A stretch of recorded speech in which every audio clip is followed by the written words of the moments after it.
832286 afe 0244719230 apemfo abata wo mo manufo ene nkwada woni fiedum watwe nka ho Angel Rock Mixture the Kasama FDA ajejedie nkrato yaso.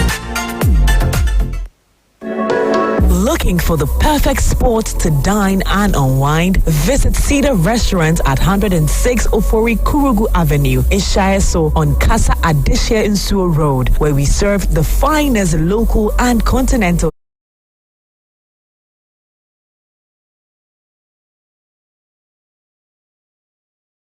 Do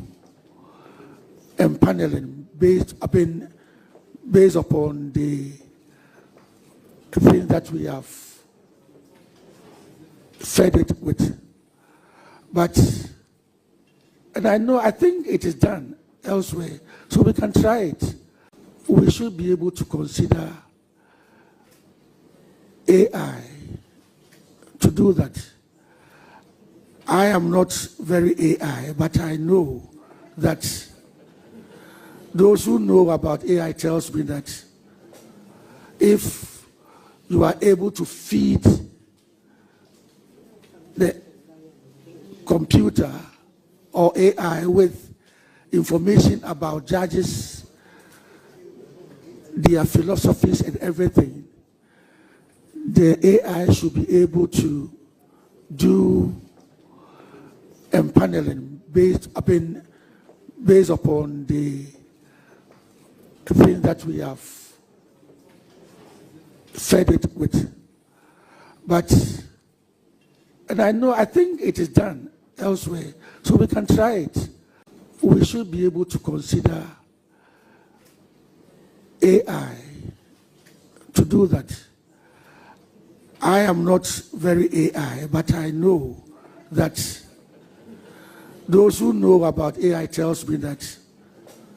if you are able to feed the computer or AI with information about judges, their philosophies and everything, the AI should be able to do empaneling based upon the things that we have fed it with. But, and I think it is done elsewhere, so we can try it. We should be able to consider AI to do that. I am not very AI, but I know that those who know about AI tells me that if you are able to feed the computer or AI with information about judges, their philosophies and everything, the AI should be able to do empaneling based upon the things that we have fed it with. But, and I think it is done elsewhere, so we can try it. We should be able to consider AI to do that. I am not very AI, but I know that those who know about AI tells me that if you are able to feed the computer or AI with information about judges, their philosophies and everything, the AI should be able to do empaneling based upon the things that we have fed it with. But, and I think it is done elsewhere, so we can try it. We should be able to consider AI to do that. I am not very AI, but I know that Those who know about AI tells me that if you are able to feed the computer or AI with information about judges, their philosophies and everything, the AI should be able to do empaneling based upon the things that we have fed it with. But, and I think it is done elsewhere, so we can try it. We should be able to consider AI to do that. I am not very AI, but I know that those who know about AI tells me that if you are able to feed the computer or AI with information about judges, their philosophies and everything, the AI should be able to do empaneling based upon the things that we have fed it with. But, and I think it is done elsewhere. D being the initial, sort of, and then you go all the way to A. It's interesting to note that for quite a while, and as at now in the Air Force, the highest category is Cat C. So the pilot was totally competent to be flying this plane.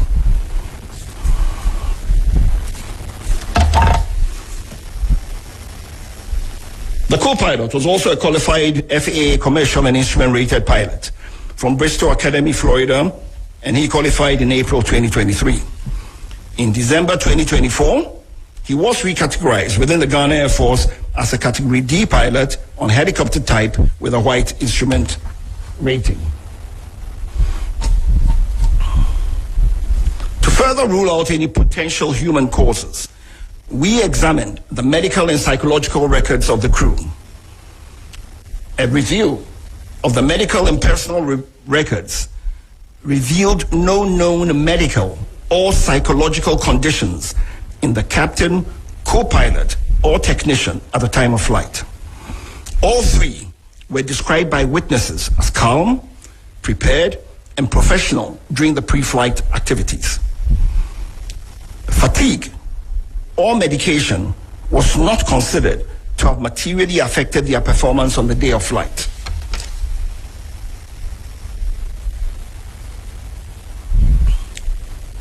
Now to the sequence of events. Angel. The flight departed Accra under visual flight rules in marginal weather. The flight to Brofuyedro was uneventful. Brofuyedro is approximately 90 miles from Accra, about 10 miles from Obuasi. As the flight approached Obuasi, visibility deteriorated rapidly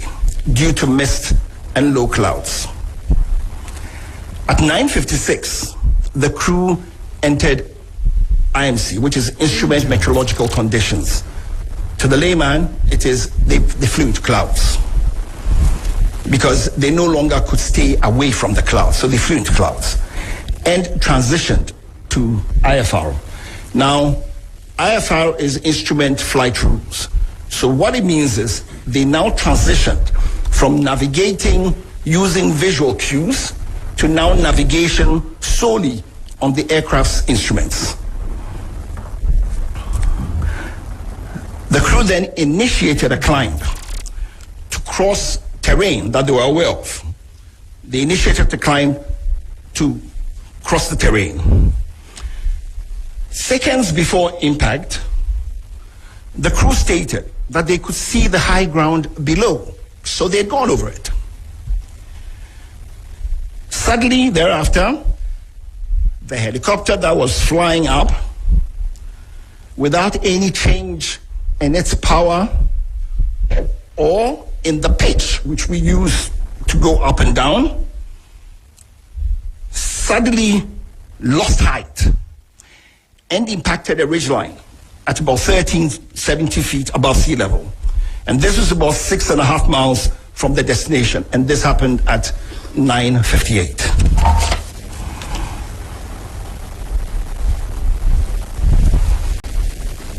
Said all that. Angel Is what the planned track had been. The purple line is what the aircraft actually flew, and that took place because it was avoiding clouds and so on, and ended up where it was.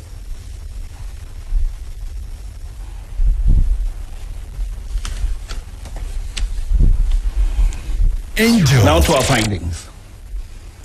The helicopter was airworthy, but it lacked additional safety enhancements. For instance, the terrain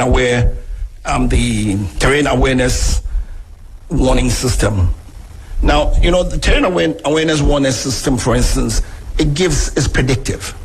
So what it does is it tells you, warns you, it gives you a better picture of the situation and puts the pilots in puts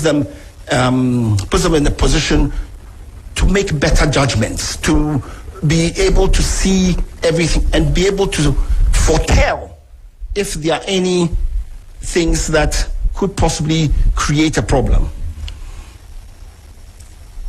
They lack the additional safety enhancements required for the weather phenomenon over that terrain.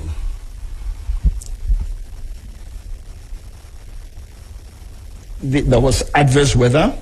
there was limited visibility, there was rising rugged terrain, where this terrain induced complicating factors, and there were no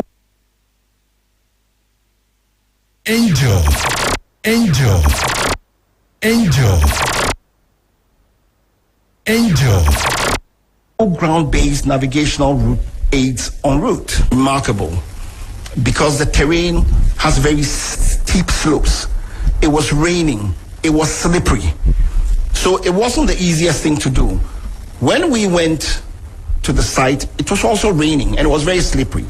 and we struggled using sticks and everything to try to get up there. So looking at everything, we would say very confidently that the emergency response was very timely. The investigation determined that the accident was caused by the sudden loss of altitude and lift due to downdraft.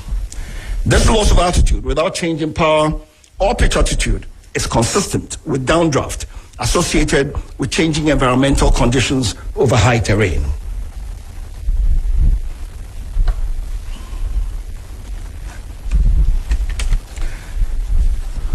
In our findings also, we said there's limited national navigational capacity, a capability for en route and remote area weather services. We also looked at training and realized that the Air Force doesn't have much simulator training. We looked at flight monitoring and realized that there was no flight data monitoring also taking place. For flight following and tracking of aircrafts, we realized that it was also not there. There's no secondary surveillance radar, no automatic dependent surveillance broadcasts, or any other real-time tracking of aircraft.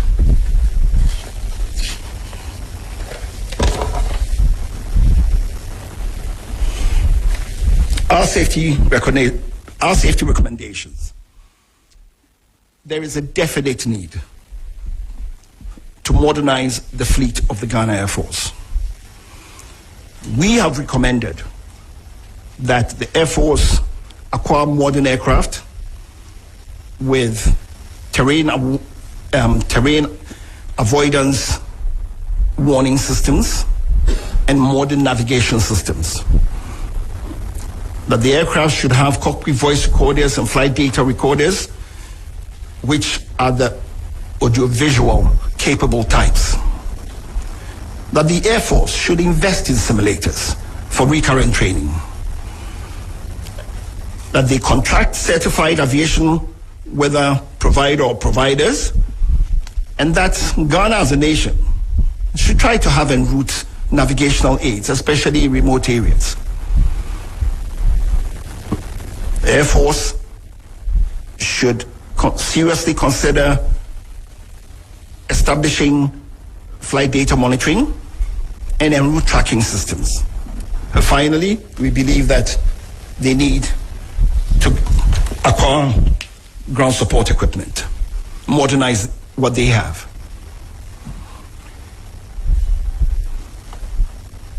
In conclusion, the helicopter accident was an unfortunate and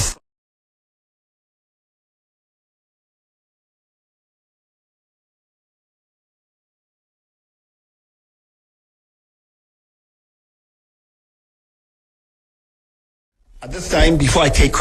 any questions, I just want to give a few acknowledgements. I'd like to acknowledge the efforts and the support that the team had from the National Security Secretariat, led by the National Security Coordinator. It made what was a really difficult job for us much easier to do and encouraged us to do and persevere to come up with these results. I'd like to say thank you also to the US team that joined us for a period of the investigation, the Chinese for their warm welcome of us when we went to China for the decoding and all the assistance that they gave us. They were very professional and they worked with us and got us everything that we needed to be able to fully understand what happened. I'd also like to acknowledge the lead investigator, who in truth is not here today, Air Commodore Akron. He is on national duty outside, but he was a lead investigator and he worked really hard. I'd also like to acknowledge my mother organization, which is the Aircraft Accident and Incident Investigation Bureau, and its commissioner, Mr. John Wombati, for all the support he gave to us and the full availability of the AIB architecture to help us. And to the team that did this investigation, for their open-mindedness, their objectivity, their logic, their diligence and perseverance, and their dedication and commitment for over 2 months, working close to 7 days every day, sometimes from morning 9 till 9 at night, because we knew the country was hungry to know what had happened. And finally, thank God for blessing us and giving us the fortitude, the mindset, and for guiding us to come up with this report, which we hope will bring closure to the families of our departed heroes and to the nation. Thank you.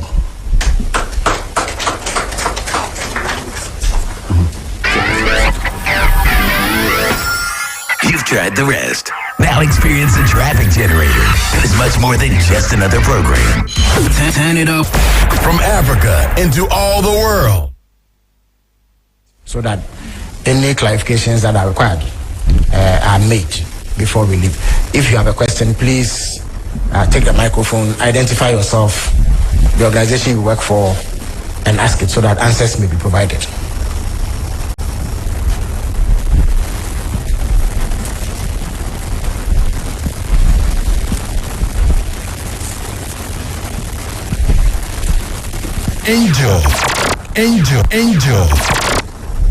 Angel. Good afternoon. My name is Maxwell. I work with Joy FM and Enjoy News. I know a lot of Ghanaians will be curious to know if the investigative committee listened to the audio recordings, of the helicopter. And I want to find out if indeed you listened, if it's possible to give us an idea of what happened in that moment? And then the second question, you talked about modernizing the fleet of the Ghana Armed Forces. I know right after the incident, there were calls to modernize the fleet, and this revelation is definitely going to reignite the calls, especially also coming on the back of recent discoveries about the presidential jet. I know there are investments, there are plans to inject $1 billion to retool the security agencies. As an expert, I want to find out how fast should we do this and which areas should we look at? Thank you. Thank you very much. Are there any other questions, please? Yeah, courage. Yeah.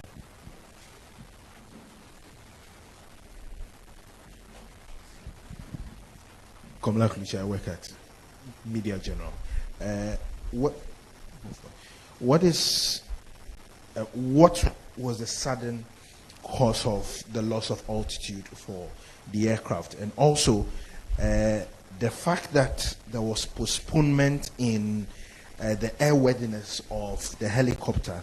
One, was there an understanding why the Ghana Air Force postponed the initial maintenance of the Z9, and what was the reason behind this? Thank you very much. Any other questions, please? Okay, so Captain Fojo would answer these, after which we'll come back for another round of questions. Thank you very much.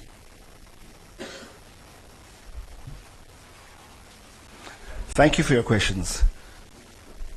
Yes, we listened to the CVR. We listened to it several times. And it is part of what informed us of what caused the accident. And for modernization of the fleet, we think it should be done immediately. Tomorrow is not fast enough. As soon as the country can afford and do it, we should do it, because it would help the Air Force with this core mandate, part of which is to fly dignitaries all over the country. And I think we owe it to ourselves as a nation to make sure that we have aircraft fit for purpose, aircraft that are the highest technology, to make sure that everything is very, very safe. Yeah. To the sudden loss of altitude, I'm sure it was in one of the slides.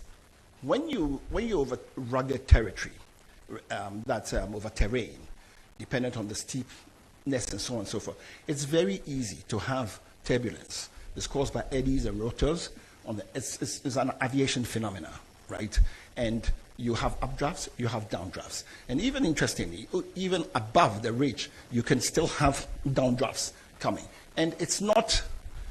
it's a phenomenon, it's an aviation phenomena that unfortunately they fell into. They were very unfortunate, but it's a phenomenon that they fell into. And because there cannot be any other reason for that sudden loss of altitude for a plane climbing with power, with a pitch attitude, right? Because you see, the flight data recorder, to just help you understand the whole thing, the flight data recorder records the last 10 hours of a flight. The cockpit voice recorder records the last 2 hours of a flight. The flight data recorder, this particular one of this helicopter, records 93 parameters every second. The 93 parameters is made up of 48 analog parameters and 45 switch positions. So, looking at the flight data report, you know where all the switch positions are, you know what the height of the plane was, you know the exact position of, you know it time bound. So what we are saying is from informed data. It's not that we've just conjectured something. We have the data, we've looked at it, and that is how come we've come with the conclusions we've come up with. I hope I've answered. Then the last one, the postponement of the maintenance. It's industrial practice, it's operational. In the airlines, it's done. Air Force doing it, there's nothing wrong with it. It's accepted practice. So there's nothing to it. I hope I've answered your question. Thank you. Thank you very much. If there are any more questions, I'll take them now. Yeah.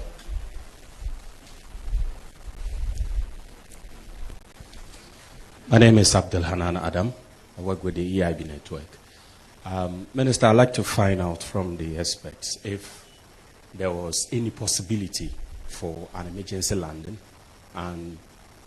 was there an avenue for them or the crew to consider that? Was there what? Please an avenue. Avenue, okay. For the crew. As in, was there a place nearby where exactly, they were? Okay. For an emergency landing. All right.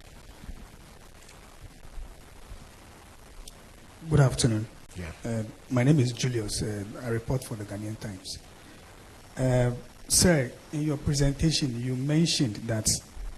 the helicopter was in a very good shape, but then they did not have what you called avionics safety requirements, additional avionics safety requirement. If they had, would it have assisted them to avoid this? And then outside of your report, there have been a lot of speculations about the final moments of the aircraft from eyewitnesses that it exploded, parts scattered all over the place. Could you address this for us, please? Thank you. Thank you very much.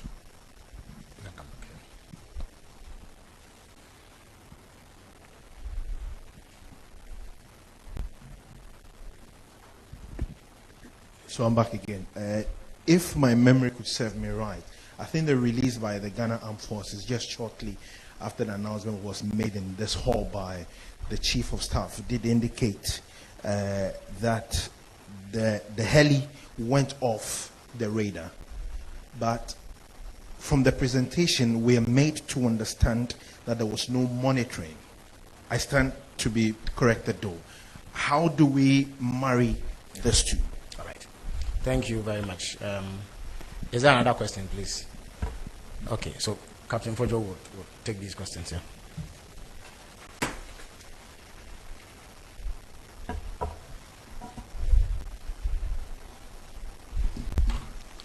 Thank you once again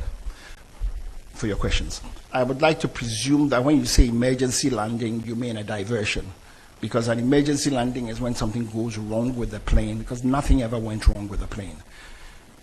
The decision to continue or to do an intermediate landing is the discretion of the captain. The captain was confident that he didn't need to do it. That is why he didn't do it. In terms of the additional avionics, right, I believe the question was if they had it, would it have prevented the accident? Was that the question? Okay. All I would say is it could have prevented the accident because it would have put the pilots in a better situational awareness mode. And it would have put them in a much better place to have taken decisions which could possibly have avoided this. But let's not kid ourselves. Let me just say something. What they went through is the sort of thing that even the best anywhere would have struggled to get out of, using what they were, with the limited instrumentation and so on that they had. The instrumentation, the instrumentation was fit for everything, but what we are saying is, I guess it's like saying that more meat never spoils the soup. It's, if you have all these other enhancements, it really helps. The Air Force the Air Force would be happy to have these enhancements because they know what it would help them do, and it would make our dignitaries and so on much safer when they fly. So that is why we are recommending that. But it doesn't mean that the fact that those enhancements were not there, that is why the accident happened. No. It would be wrong to say so. That would be too far-fetched. In terms of the explosion, there was no explosion before. You know, the Z9 helicopter, its fuel tank actually is under the, where the passengers sit, right? So when it impacted, and don't forget, it was during a flight to Obuasi and back. It wasn't going to refuel in Obuasi. So it had fueled up well. So on impact, that is when the explosion took place. We looked at all that. We looked at the corroboration. The time when, because you see, when there was the impact, when the explosion took place, don't forget, there were eyewitness accounts. So the eyewitness accounts tally with what we're saying. In terms of the helicopter going off radar, our radar systems in the country are just Accra, Kumasi. The routes they were flying, together with the height at which they were flying, it was very easy for them to go off radar. It's normal. Flight monitoring, which is what we're talking about, is different from being on a radar, right? Flight monitoring is knowing where your aircraft is at any time. It doesn't have to be on a radar screen. It can be through messages. That's why we said things like secondary surveillance, radar broadcasts, and so on and so forth, right? But it's a tracking system, okay, and it should be done for all Air Force aircraft. In fact, in the civil world, airlines, by law, have to track the aircraft. So what we're asking for is, we're not asking for the moon. It's something that must be done. I hope I've answered your questions. Thank you. So if there are any final questions, we will take them. Otherwise, we call it a day. All right. So thank you very much for coming. And thanks to Captain Fojo and his team for delivering a comprehensive report, which, for all intents and purposes, should put to rest any doubts about the events of that fateful day. Thanks to you all for coming here. All right.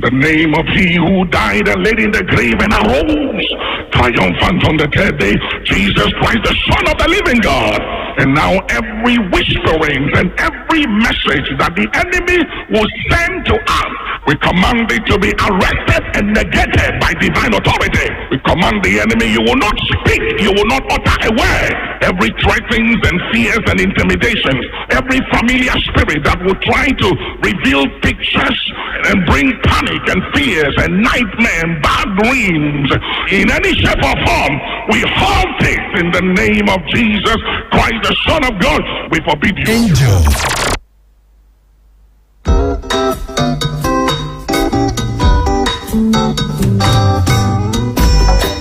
Asampaetia Obayansa Fuso Bundia Wanka Asam Zema to some Kakrewa Supeme Yo Kofi Omaya woman Omani Yamana Geni baby Ako Wata Zayawaren Wonsom Waninipa Nasa Depa Wofio Yamo Yambera Abeya Omaya Umano Omaya Mamana Adiwaya Nora Yamitada Yamana Reja Wazo Waninipa Sawaya Wanabe Yamo Yambera Abeya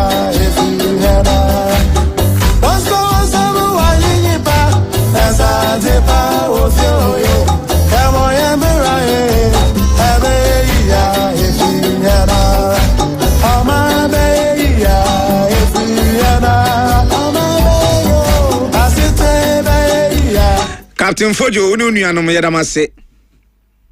asoja fo na kire se ye de adwuma no ma wonom no Ghana for do na adwene e wo so pa sense asem no e ka me se e bo obi akotodwum no obi an so pe ne ekosie atie tine ho behia se wo mbe ne intentem me jaso na so so mo hwe no mo ye ne yi nti abosome mienu yi na afọ ma ya de o mo se mo mpene o mo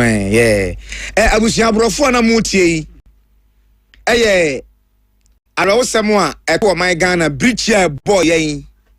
ebra Ghana de hye bia wonum adwuma asomo man no na oman no sum na mu no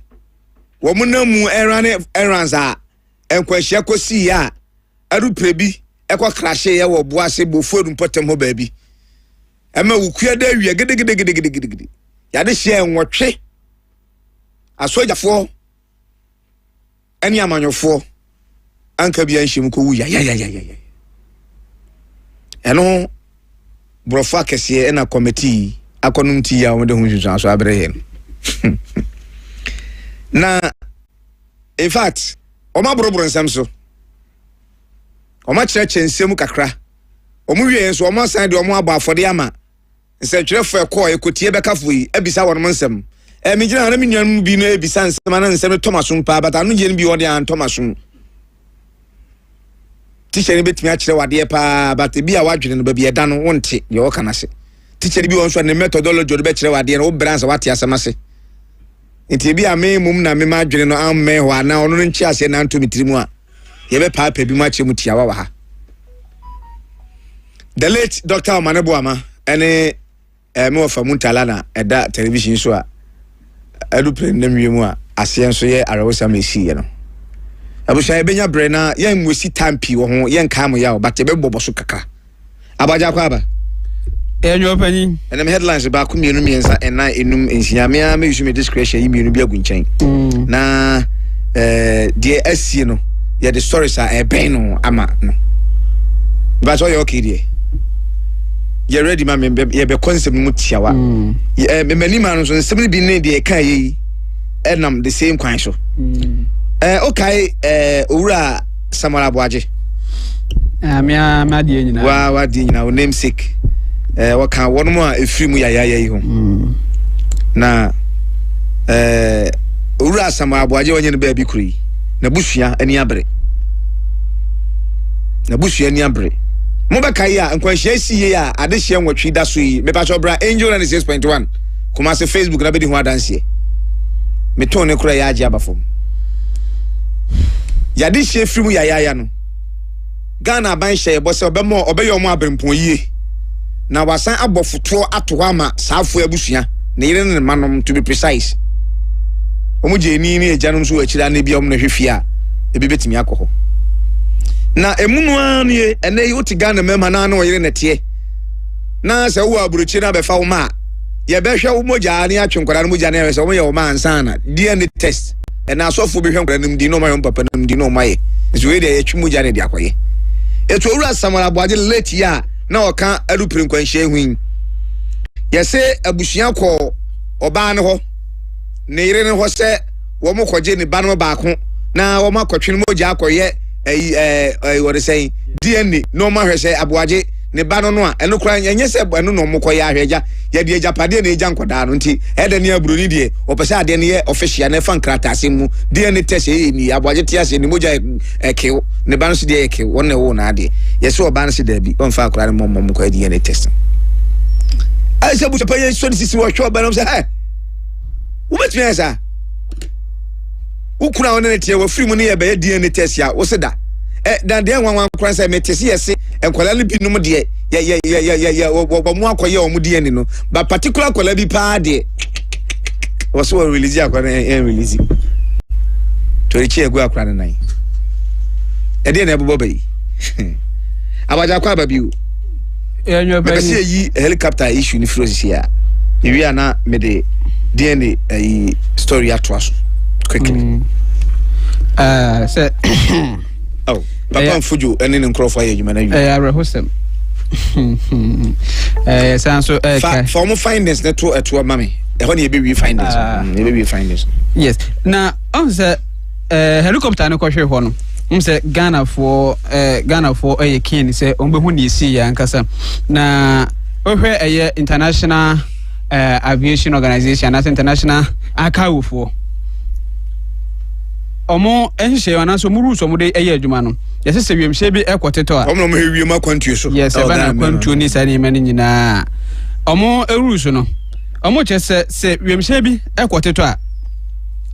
preliminary report and preliminary investigation the within 30 days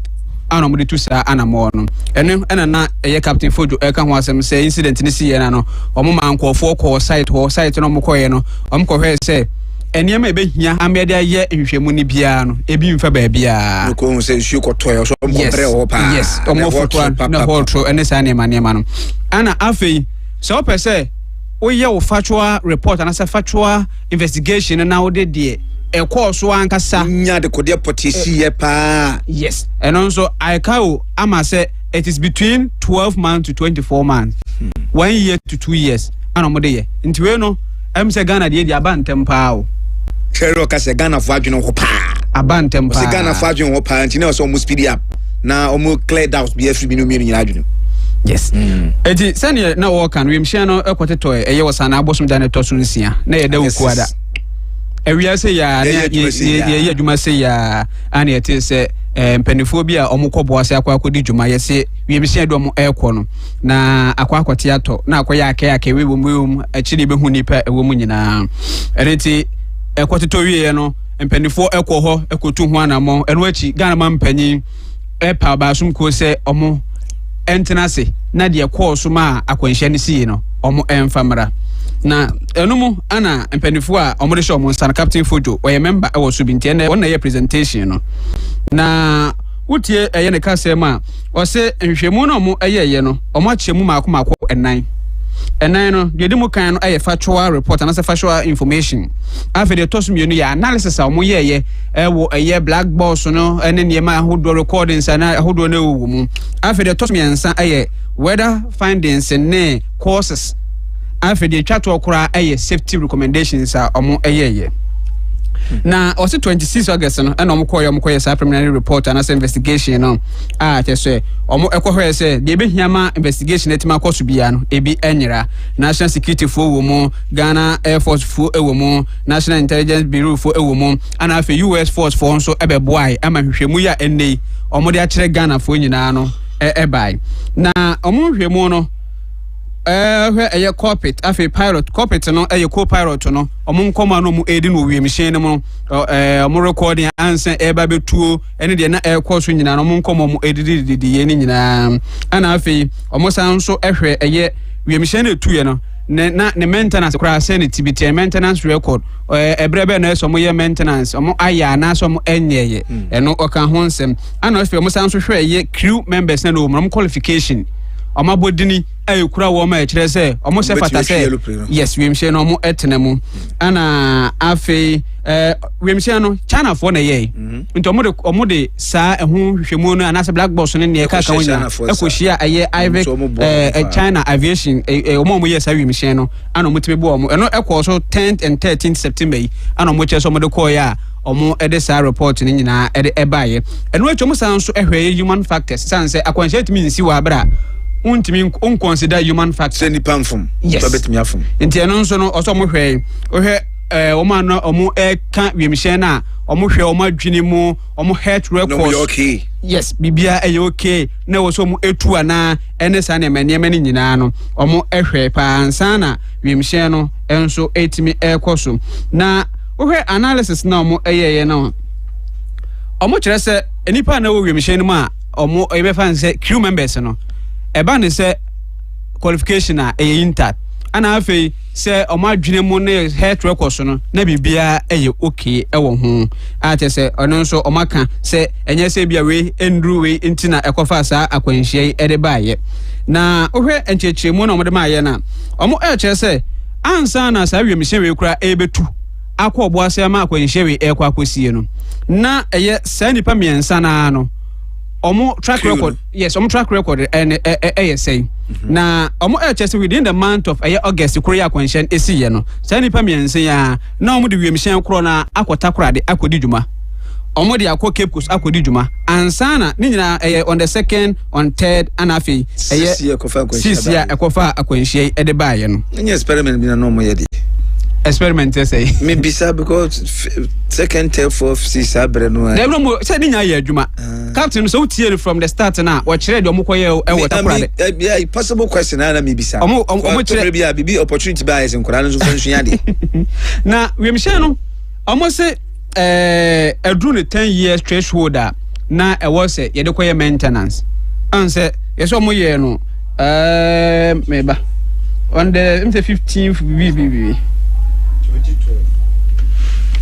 2012 also mo ye omo koye maintenance na was say omo ko to wemhye no yes omo ko to 2015 no bo actual date no okay eno na me pe e de ama kwa me say o see ba Ghana 20 o de kan asem ko and ba Ghana 2015 yes in 2015 till 2015 early 2025 na say 10 years threshold no edru was enkomo koye maintenance na wo kire say ade no man koye obibisa ya wo kase omo 90 days omo sanso postpone a maintenance no for 90 days na ebisa no say normal was say no the other international ifo ni nyina bi ye eti ye de ne de etira nya you aye abnormal obi postpone ne de no nkonya nkwanhia ya postpone ye de akonya nkwanhia wo say normal eti o analysis no mo ye na crew members no omo say before say plane no crew members no mo ba kwa kutu no was say omo rest be 8 hours ansa na wakwa akotenam na so omo krampo omo ko otakura ne Cape Coast no the following day na on the 5th no omo antu nti omo krampo omo nya enough rest omo rest 24 hours nti eba ne se fatigue ni sa ne manema na omo enka ho ana Ghana Air Force omo adwuma ye mu no within a month and within a week omo wo 10 hours edema omo twi anase crew members no so omo fanjo omo home ene ne ka ho ana afi in a month no omo 62 hours omo de rest na before say ebia nne also duty so ko to plane na eno na yes rest 8 hours nti ne ba ne se fatigue ni sa ne manema na ende no omo okay na omo okay e wo ho na ne tintini tietia mu nyina ekofa asa akwanhye e ba ye omo yes omo kire se ansa na onse wiemhye no ye wura debra omo statement na e ba ye no omo kan ebra wiemhye no etuye na e wo se elande captain kire se wiemhye no na e wo se etu nonkono na nso delay kakra na delay no kire delay be 12 minutes we say kire etuye no ana omo hu se suddenly yese ewiem asesa eti ewiem asesa ne saa na e wo se tani esibi etuo no ne height e wo se esibi ekọ no on se technicalities any send your must be eka common seven yesi loss of altitude afi downdraft any ne eka ho na wo so mko dru biaye na akwanhye no ekosi ye no na omhu se eho no se ne eho esibitie no ne ne ma asesa wo ho nti senka wiemhye no ekosoro chamu yes na wiemhye me ka se ekomununkum anu ohu na nu anu obafam omo wiemhye de se yo mu sesan bebre ye wo de ekosoro ye wo de fly nana me tiri so yes enu eti edu baby a omko hu se ewiem no enye ewo bia na akwanhye no kosie na ewo senka ekosoro no afa de omo se omunim ne esiye ewo se plane kosoro na eba fom let's say plane no problem ebi omu tuo no onyare but ewiem obetimi omo recommendations odema ya o kire se Ghana Air Force so omo fleet wiemhye omo woni nyina no ewo se omo mani ko ho na ebi wo ho a ewo se abefo kwan so eyensiesi ebi wo krampo nso a ewo se omko fa nima bi ebe kaka ho a no oma recommend eti ni nyina loss of altitude ana ye se kofa sa akwanhye ede ba ya professional yes ma me professional professional ho no ana de ni nyina ya dwuye eti o kire se okodru bia ye na esie no environment na wonye we can say conversant with the environment no send your exhibit no na wonye familiar with the place and terrain no eno ana e ma play no na wo se kwosoro a orofesa de teba afoma ekofa sa akwanhie ede baaye etini tietie nyina no say yes loss of altitude ana ekofa sa akwanhie we ede baaye otu fanya ko hu yamobo areho So me kind bro for no Eddie Achrewa or say changes in environmental conditions while flying over high terrain leading to the fatal accident. Ti eyenwa ni tintin ni tie nyina I don't know. One kind bro for kwan ke bejiedi. Untwa troda. Wo namesake the late Samuel Abwaji. Oh. News be na matie fi ni fi. Areho. Be e kwor ma me hwade. What you saying? Onse akwansha ni siye no. Yakofa emu no. Na je se untimi hu se asumase ana obintini ana se weni. Okay. Enti e wo se yakoya forensic say the watch na akwanshia no tete ni pa mo mfa nche yema fry enti ne de omo na makwa no bi. Etwetwe mu nsuo ni moja na ye hu se asumase na omo hye dwere be enti no ansa na bo hu se bia doctor man bo mani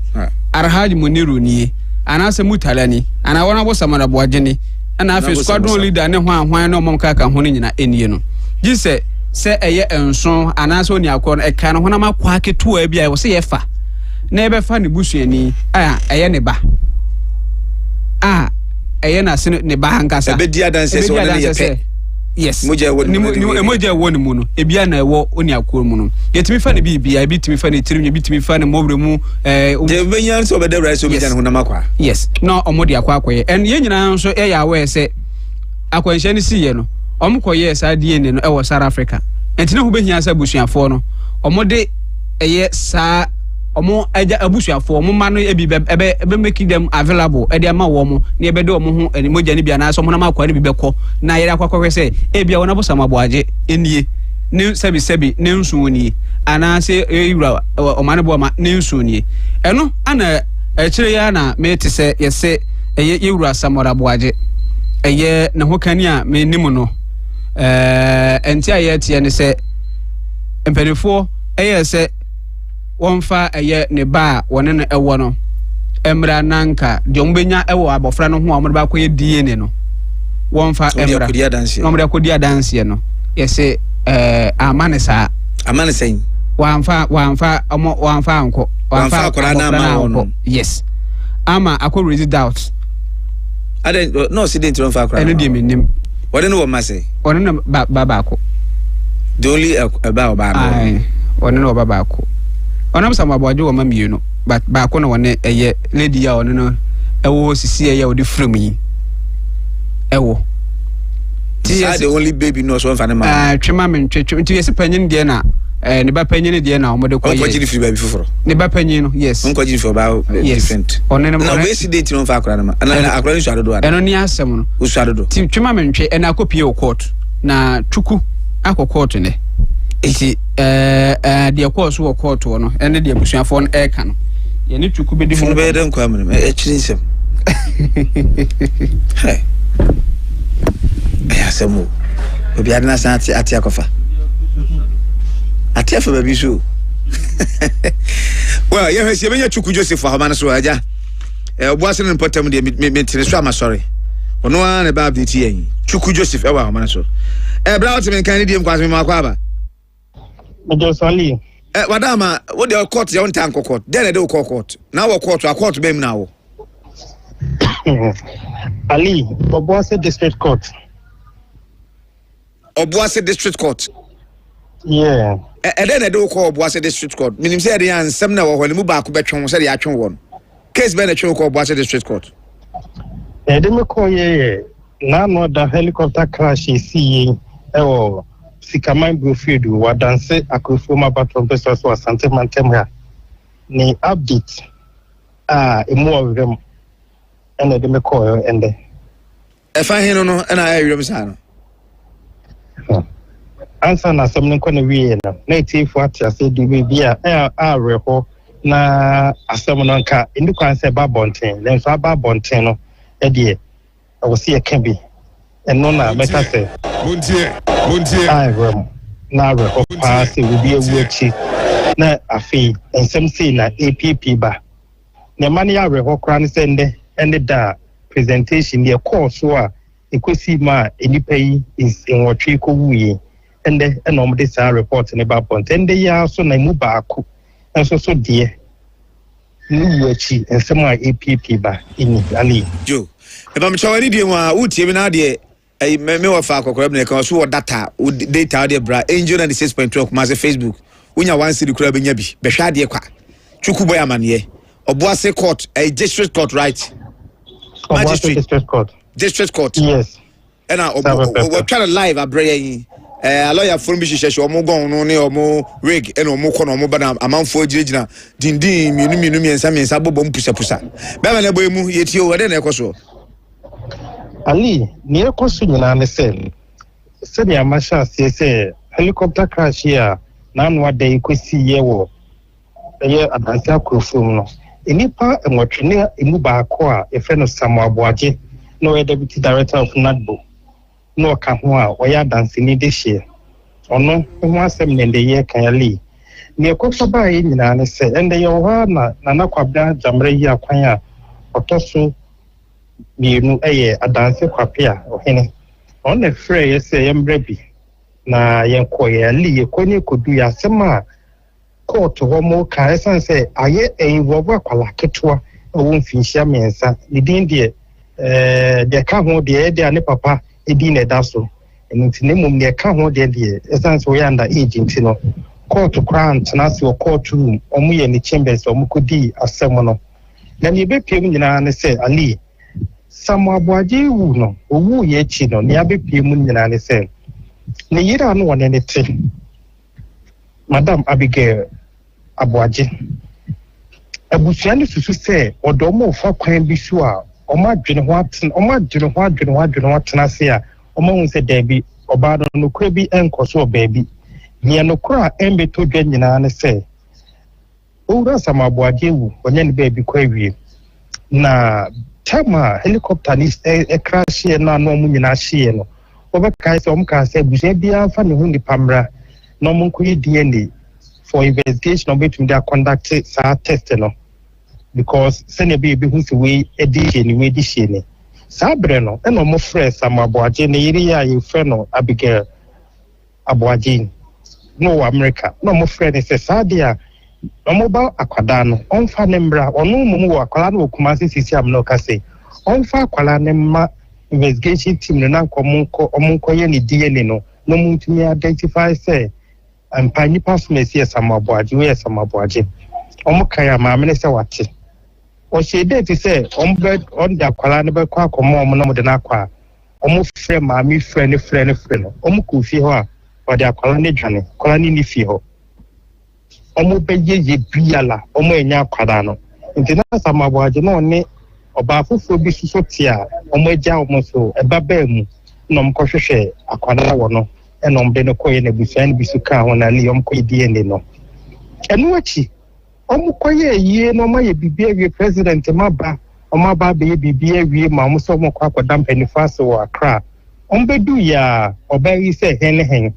mo sumi ana so mo jai mo pata me ana so mo nja me kwan na menko omo se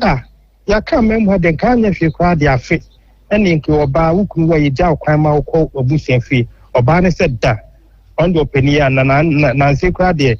you do at the 40 days square chicken to me German here then to me cop and almost your Matias or major crime more name only some more budget no last more catch it or moon and say aquadano one not sure say but no more when say politician be Ali a has in a month one circle has see na yet they are a miracle anymore politician nipan or MP or was anti-man tell me I say we MP Mrachibedani. You doing the Bomnenda dear. Nana no omoboni di name no evidence emba ke hu sisi ani ntino. Mimi mbodi din wa ha ba we Mrachibedani o wa santemantem ha. Osusu se sa nipa no Mrachibedani no wonne ge no na ne yede ne twempena. Ama utu se bi one ne twempena kwa ansa no no ba be hunu mo makọ wale se ene die sa no no susu. No hwa kwada na ni bi biala te se Mrachibedani no. No see hey Ali as Ali obiaga was some ba mesro we can it na me we say we mu dance sound was there the mama kan mas munyi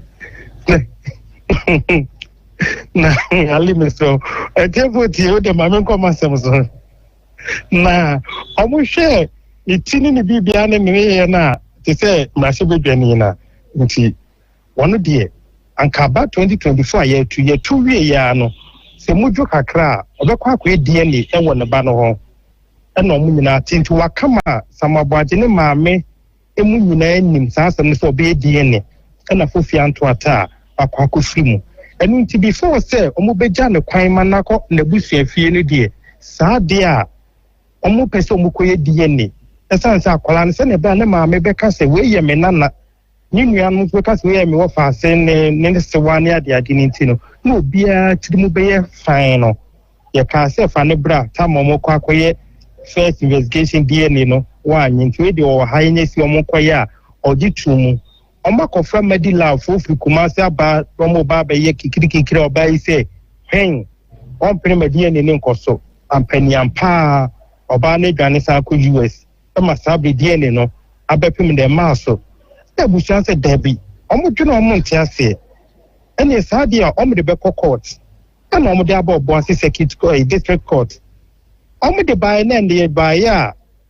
asama ekopie mu nyina ne se oba no Ori Abigabo just akofale defense ja to say court ni si abusua no kwan for DNA no mo pese omo ye no na omo cancel side DNA no ono de ne ba no e no mo se hen nti ya lawyer for be mo nyina be srema enda me no ka say court ja kwa akoshe 23rd of December say ya ka asem bia na ewura bronya mu e mo de saa eda no e no mo de ahye say asem no ompese omukwa ekwakodi asem no na ise ende owura samuaboaje a wanya ni ba bi ko ne ba a won fi hia miensa amususu se ankompese omukwe DNA ba komienu oba ne se da onkre ema DNA no enkoso emende bibi ejinani abusua nende samuaboaje maame ba court hwe oba tan aberewa maame pani ane ba wu na ne fitaa mu no ne bangu dente de bia fitaa no hye na maami chefwe nanimu bo sande abetena ho na chese awe ho ose ne ba na sema okache ne no woto aso se ose da wonsusu se akwala ne ba na nka asem no se be ba bonten na mumu no omo nka se omo ye die ne mpo ne bi omo de go bi animu asana sese na mumu no se nia first one on fa ne mbra ma wan fa namba no second one ato aso no ene na bibi wo mu a omo de si abusua no ene o se nkofo ye den ai empenifote no omo bem no omo be chire mu de ntia oba no embassy DNA no ebe koso tende oboase district court Alibaba ye kopie mu no samaboaje wu enso na chi no ni aba be pie mu ni wosi abusua ne kan se aboaje ti ase no okan epie na no na o daughter akwada no paternity no daughter ankasa o daughter se ne banye sa akwala we ena so no oba na chi yes se ba kokure pie mu a eye ne ya wo ka kire ono ani nua a ni nua na eka a kire ye eye na nakwabra jamle yi akwan ye kwapi ahene ona ndi ogina mu kasa ya me show se bi ndo anyumbe na ya ne voice ni nyina be ready ne de no aba na asemo kan se edum na bi ema wo akra na wo koye no apartment akwaji se be na wo twimi nu akwakoye adwuma ofiri ho no osi fom na vinyeti si wo ejesi su tata wo hu nipa wo tim de na wo se sade a wo kokro maba oda no se debi kai de me suspect se nipa so mesi na she be de ni we ya no kwatwa ne ho odu ne ja na dum ohu so o yes wo first step na so ono kwa no free another steps a wo ye de wo sane tipa no gina wo hwe na ba be foka no tipa no kwa no bi so oba ne se na ye de ne nipa so mesi a wona na twemp na jan na wasaba ha wase a so hu mi a che na maba client na opeso obeheme we ya sema kwapi ahene na eka se na nadamle yi akwa na eka se ni nua samu aboaje ni nua ketwa no ono se na msuma ni ura politics mo ka chere se same ko hu ye amania ebe ya dance die trodo wo mu se na anu ada ye si ya mu ye wie ya na memnenda kwesa de twa mu no om se nipa ne sa ba ye ni bi mo san oba ne sa ko inside omu fie samabwadi fie wo chechewre ama mrashebedwani ne bae mo sen di na chisane ne koye ala yen sema akese nda piepie mu wo kota ni nyina ba beye enti so mu hum sa ensema omu nua ne kaaye na ni nua ne wo na chi no nia oba ne saye na DNA ali baba woti wo se wa woni esefa oba bla na for DNA wa oni to say ni pass mesia e DNA be fi mu kwan se won fa ne nko DNA ba kum yenu wasa de akoko te se da company mo mu DNA eno ene ni aba betu dwa wa hase nti ni akoson mesi se emrepamu no se ono do woni din ba ye fidie so de evidence ni ho ene de ye goli din ye mo mbrase be dani ne de ni din be tekakra na koba nom ko edie ne nom pese ne akwara ni titie ehu bibia tie na se mbrase be dani so se ne titie ene ni bibia ne ya wo ye wo krom ya ne ade na ali ye be body din na ai akwara 3 years no wa hu no ali mi de mi hu no the picture na mahu na wo the picture na mbrase be dani no mbo ni kire wo no ni ti tedwa ase ono pepepe men ka tedwa ase mo se te de oketwa yo tiketwa ene yo tikese we de men ka tedwa na men ka sa abama na ase yi se se ya ni ti se MP no sa da na mo ka na me de na me nim sa story we by intimate me as tedino se bia me de ni ti she no so na ase me de na he no so na ase be bisa man to me as because na sa ase me mbae ana se si am no ka se so de me nyanhu akwara ni video se bi se bia wende ya me hu ni video a ene bia be me de akwa hwem na se be de ni de ali Ashanti region MP Bajaze Ashanti region ha MP Ashanti region ya ma se be de no Asante mantem ha ena obo brano sa brana waka enye se ne maame nkwa no ka kire no empanifu a wo ho dodo na omunyina nim se any pass message or suspect no ye nkura president baby e be ye ho story ade chin Sunday no obaye no maame ne bufu yi se na de na any pass message a me be ti ase no wo complain se wona no na ye se de bia mo konto koma sa warija ye kura baye mu sa kokama omu siesie mu kura no kura anhyeda wie pepeye ama nanu ya to about 2024 mu wini edin kan om ka se samaboaje wini no obaye odu Ghana na sade no odu ye na court sa overturn decision no ade chi ya na tipa osafu play koye nke bia no the MP de no opede a na woni MP ne atwempena ena akire wareye meboa and watching yes MP no edenti na MP so oni obi yire twempena MP a wo hyemra wa hyemra tia se obi ko ware a be ma bia ni ho kwan na MP no wo mpena woni na twempena jai wanwa no obi abe wa no afa no ho a wo nyina abeto no so awo san na twempena MP ana na MP ni nim so ware ahode minimum asem de na se aduaba bi mu ode anya aduaba mu ode ene de mu nya de ne wa bere no odi anya de ekom de no dabi no wa bere no odi dia why na bre ye na why na edi na why we kwaware tuna na mefa ire wate na bubu bere yi ya ali asama mi bisa woni say woni ni pana twempena jai ene wa kwaware omme no nya public figures etu kwaware ye na MP no so waware eti o say wo MP ni de wo de eni kwa say wo ye wi wo kofo obi ire eti sabi e man de sabi oja ai nyawo ken wo bre mu be man so say adentina o say be man wo hu say wo ye MP na davi na nyawo so hu say adentina o so ni nipa na twempra no wanwale no obi awaro na o so san ko back to say nipa no ai omo de sabi me ma me ka ho ye yire no nyina kan ye so wo nyansa hwe omo tom mura fi omo no mpege omo sa na afrato emfarasa ya me man so bi adwene so ofom pa je MP na adwene ofom ho yes adia na adentina o say woni sa na de bi ka so ho sole a adentina DDT wo ha onfan ko so na say asedi wo ho sole onfan ko show beba yo rational human being na adwene adwuma pa woni papa so obe kwati papa kwan no akobone kwan endie obi a yenhwe na MP krodi ali ema perform bobodi we nsa na obe ka bi achem omo ya abo dabi because MP de wo som Ghana nti ne ho asem ba ye fes dabi enunti na ye kan say see ni asɛm a nana na eka no ɔno ka kyerɛ me waka a yɛnim meminim producer kora nim na tiefo de yɛde bɛkyerɛ kakra ɛsan sɛ one nana na asɛm no ka ebedum bi wo sɛ bewie no yɛbɛbɔ de bewie no na bia sɛ ɔmo de bɛkɔ nipa no onim no wɔde bɛkɔ court no yɛbɛfrɛ nana no yɛsan de angel san bɛka sɛ angel fo ne kan he ɛno nti yɛmpɛ sɛ ɛbɛyɛ sɛ yɛaka biribi san de angel aba bata ho wɔ manso mu sisi a ne nti no yɛntwɛm kɔ edie na wie na sɛ paska sɛ nyɛ saa ɔmo a na san bɛfrɛ another press conference sɛ ni nipa so asi ɔno na ɛyɛ saa no deɛ ne deɛ official yɛka yɛde DNA report ne na ɛde ɛba kisa ɔmo sɛ nyɛ sei na yɛ nipa so asi ɛna de DNA na ɔmo conduct nti sɛ yɛkɔbɔ bi sɛ yɛwie ne yɛwie kora na ebia na sɛ MP na yɛde yɛ ne abu ɔmo de ɔmo ani abu ɔmo nsusue bi bia no ebi mpa na ɛnyɛ ɔno na yɛ nipa foforɔ bi ɔte ne baabi because ebetumi aba sɛ obi adi bi ɛna kɔwi akyire no wei na ɔn deɛ no wɔte ho nti yɛde ahyɛ de kɔn nti saa na ɛteɛ ɛno nti na yɛmpɛ sɛ yɛbɛbɔ ne din wɔ ha sisi a no ntali samabɔade wu n'akyiri asɛm ni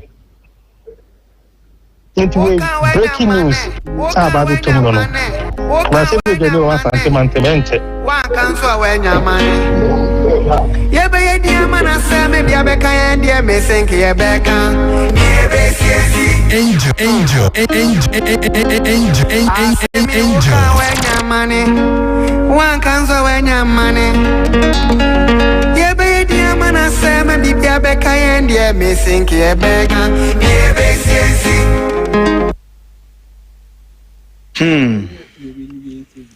Yeah, awesome. Well, TK Boache Electricals. Ebrenaso. Mo mo bese mo sori so ekoda mo fie afi no. Ye be boa ma mo mako. Cable bia ohia bia frɛ number ya me de ma wo yi. 0244 015 578. 0244 015 578. You're 1.5, 2.5 mm asem na making. You're 4 mm, you're 6, you're 10, and 16. And what you crown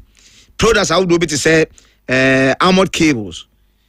all sizes, flexible cables, all sizes. You be my switches, any sockets, both silver, any gold, you know. Yeah, my conduit surface light, ceiling fan, any standing fan, corner light, wall light, conduit light, floodlight, video light, any you hear bia your video door bell nyina ene buruni wa mafia ye nika ye din edi TK Boache Electricals Kumasi adum ye be mekom mensi number ne so bio 0244015578 0244015578 medima for heba Dr. Tam da so say ye fanto anim say stroke ene hawa jaisu odi e diabetes a wo ha to atwa wa emre bompamu a ene wo besere oba wo pa wo oha bia ne hompu atwa to atwa bomoden re akira kwan ewa abua kwa agogo ana frɛ 0244774282 0244774282 medima for heba Dr. Time da so ena offer me no eya ba fie dia ye call Godsway Funeral Home and Casket Shop ankra to be ma adaka bia ya opebia funeral grand decoration amuna nkasa ye deda na tumpamu star be na apeno ye customize flowers ye beauty say napa asopa ejapa onuapa yonkopa awisia do nyina ye uhia ambulance dodo bia ohia bia ye be ma picture roller board nyina timo amopase etwa video ni mamo no say ye be fly drone high ni capture mo ana ye de bi beto ye ko ho ni say ye nu ai ye be ya makama eno achi wo MCC a wo mkasa ewa yi na se ma yi krabehwe etu tie me na pe sofo a obeya ofusom na mawo woni ne tie ahye no nya active asore bia mu asore be na odini wo mu enwuma be na odini wo mu ye bodini a odini nim na so ye be pe ba bi di wa he na heaven gate wo de la boniti wo mu heaven wo de la be ba tori ye kira kwan ewa safo labor run about your number is 0243737457 0243737457 Godsway Funeral Home and Casket Shop make ya head there FFF ya wakono na so sika ni ho bills micro currency na ye bobesia de ye abempoye ni party ahye de no anya ama wo kunu ho ton ho nyina tienei o to adaka koye na abempoye na ye den wa bibirima ya Asante region ha ye Kumasi ye die ye so aba ya afa hia beka ye ho ye su de so ye ahem me pa cho friend number we na ma besia na fa kwa ye yi no Bills microcredit de hia your Ghana card collateral sembia ni ho number ni 0596 920833 0596 920833 Bills microcredit na fra ye no mama me ahuja entwenete na ene Dr. Obubisa Reverend Dr. Obubisa Abeshrai oni fa kwa aba yaja nempom ya wado na nso adom oni adini pa oni adini easy obenya yi agency a obejeje nkrofo sika se mede mu tukan na waje omunyina kwa mo akoduru omukoduru no omunyina hye omontade winter hwan di ni bi eno omontetetem se ya sepu kokko eno omugina sunu mu no omonsepu se ya ena ba ko edi camera show mo so ye damase e angel wings for ya nyi obi ani wiase ba eda kakra de fene se mo beja ya airport ya bedu papa nyami sha no asifu nyina se akade ya ka adwuma no se video ni ma so wow na we obi anu obetimi aye sa backdrop na ma se ko gina yi e man kan so watch video se wo Japan da then say ye na wona edin no o fake and na fake video na so wow that's my brother Huja for you nyami show amen pa na free so obeka no we na akwa ne de me hu nto me da osahi ne buadu be me na me bom ase hia wo ajo so be sia hye ni onkwan so papa o say ali no way no na no way de o amani ho pem kura se be eja o de onkosom sa trafi ni ensom anyway no way na ko say you so so aka kre bi nasa aka 7 pe sa aka 7 pe nasa na o si skari say no and then the one mo so skari me mo so okay ko boss say ya obi di e ba ko ye is when se fata se odi no e ka age no dey at least 55 for the no see okay 20 to 55 okay and no 55 from crime 2 for member me pa chao jumana no be dey no way no ontimi ntan o say kura awia mos esumu maso awia nko aboga na najo 12 kura awia bo sarate eli man fam number no tuga 055 99 766 53 055 99 766 53 0548 49